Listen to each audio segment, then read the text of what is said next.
Let's bring in our political panel. With me today is Steer PR partner Lauren Tomlinson and Democratic strategist Jim Kessler. Welcome to both of you. So let's talk sweepstakes. What do you say? So here are 8 names who were at this high-profile Trump fundraiser last night, generating some of the sweepstakes buzz. Scott, Vance, Rubio, Burgum, Noem, Stefanik, Donalds, and Ramaswamy.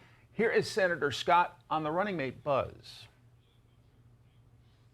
We had no conversations about the VP pick, to be honest with you, to be clear. I hope that the president will choose a person who helps the country unite and heal. I certainly expect to have a decision from President Trump in the next 60 days or so, but he did not bring it up. Lauren, lead us off. What is your assessment?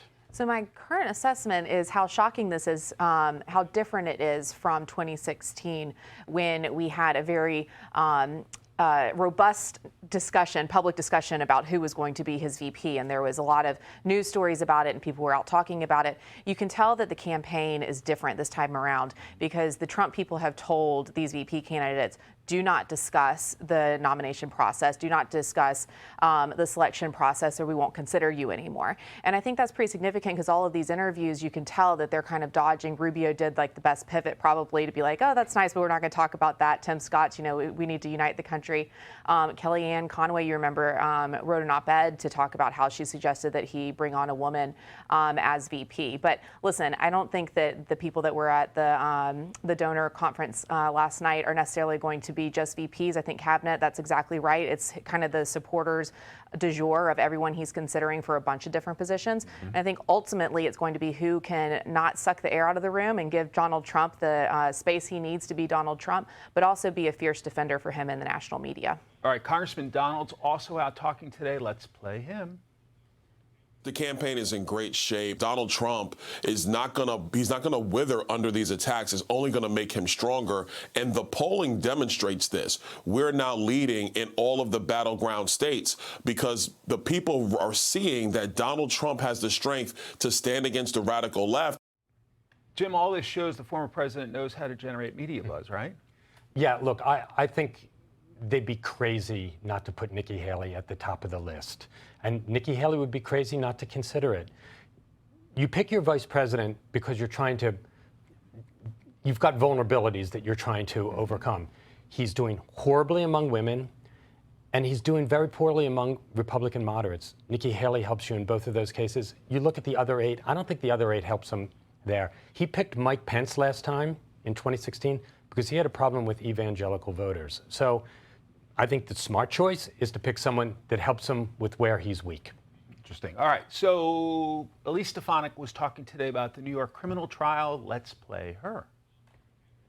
This is a political witch hunt against Joe Biden's opponent, who is Donald Trump, and it's because Democrats cannot win at the ballot box. The fact that they have a gag order on President Trump in the midst of a general election campaign shows how desperate the Democrats are.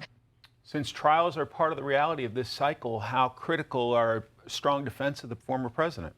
I think pretty critical, but unfortunately for this trial, a lot of the discussion has already been had, right? These accusations have already been lobbed against President Trump for years at this point. So I don't know how much of an impact any of the accusations for this trial are going to make on his reelection campaign. However, I think these types of defenses, again, show Trump who is on his side and who isn't, which is the more important test, I think, within the Republican Party and for his future administration, less so for how it is affecting the public perception of him. Jim, what about that? I think if Trump is making his VP choice on who defends him best in a trial, it's a dumb way to go about it. Look, I don't think these trials are going to have much effect on Donald Trump's popularity unless he testifies. If he testifies, then he's going to commit perjury because he did have sex with those women and there was hush money there. But, you know, voters already know that. They've already taken that into account. So I think, you know, far be it from me to give Donald Trump advice, but he needs to pick someone that's going to help him with women and with Republican moderate voters. And if he goes with the ones who defends them best on the trial, he's missing an opportunity. Okay, another big story this week. We expect Marjorie Taylor Greene, Congresswoman from Georgia, to go after Speaker Mike Johnson. Some Democrats are expected to stand up for the Republican House Speaker. I asked Congressman Jake Auchincloss about that yesterday. Let's play him. Speaker Johnson, with whom I have substantial political differences, he governed. And he stood up to his extreme MAGA flank in support of our Democratic allies, so I'm going to vote to protect him. Lauren, it is political season. The Democrats want the majority back. Are you surprised? I'm not entirely surprised because I don't think Johnson would have brought up that Ukraine vote without having discussion with some of the Democrats beforehand. So I think that there was probably some sort of, I know that he also felt strongly about how important it was to defend our allies and fund our allies after some of the briefings with the intelligence community.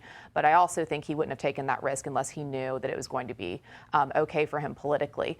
The Democrats had telegraphed previously that was going to be okay. In a state like Massachusetts, they have a bipartisan unity theme. I think that some of these Democrats are going to be lauded for, bailing him out, basically. What I think is ridiculous is that Marjorie Taylor Greene, a single person in the House of Representatives, can cause this much chaos and continues to want to do so. And I think that is going to be a bigger problem as, the Republicans have to continue to deal with this chaos caucus that, continues to try to muddle things. Jim, your thoughts? Democrats will bail him out. Mike Johnson is in a better place as Speaker than he was a month ago. Nancy Pelosi was an incredibly effective Speaker and leader of the Democratic Party for 20 years because what she was able to do was point to the progressives and say, I'm one of you, but you don't get this. This is going to the moderates. They're my majority makers. Mike Johnson had his moment where he did that. It worked out. Marjorie Taylor Greene has a plan. It's not going to work. It's going to help Mike Johnson even more. All right. Lauren Tomlinson, Jim Kessler, thanks very much. Thank you. I'm Steve Ducey. I'm Brian Kilmeade. And I'm Ainsley Earhart. And click here to subscribe to the Fox News YouTube page to catch our hottest interviews and most compelling analysis.